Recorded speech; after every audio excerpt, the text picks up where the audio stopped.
الحب إذا كان صادق قادر إنه يكسر أي حواجز ويهزم أي تحدي. قصة الحب النهاردة مليانة تحديات ورفض وإصرار. هي قصة حب الزعيم عادل إمام وزوجته هالة الشلقاني. أنا الزعيم.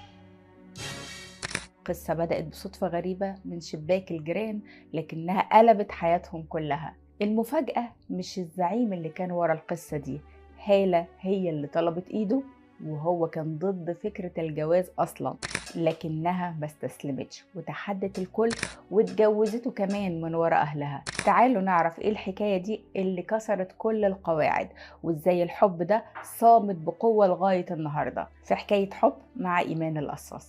قال لي كده، قال لي انا اللي اصريت ان احنا نتجوز. ما اعرفش كشاب وبيخاف وبيخش كتجربه جديده ومسؤوليه. هو في يوم من الايام قال لي انا ما بفكرش بالارتباط. اول ما عرفتها قلت لها احنا مش هنتجوز، يعني هنبقى صداقه يعني. فقالت لي اوكي، فاتجوزنا بعد سنه.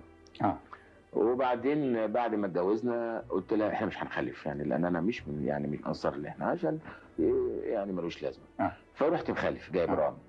فبعد ما خلفت جبت رامي، فقلت لها طب كويس، يعني ابن واحد ولد واحد كفايه، لان انا مش من طبيعتي الا انا يعني يبقى يعني عشان نقدر نعيش حياتنا كويس. فرحت مخلف ساره. فبعد ما خلفت ساره ورامي قلت لها كويس قوي، يبقى ولد وبنت، يبقى شيء ظريف جدا وجميل جدا يعني، وما نتحملش عشان كمان نقدر نعيشهم كويس. فرحت مخلف محمد.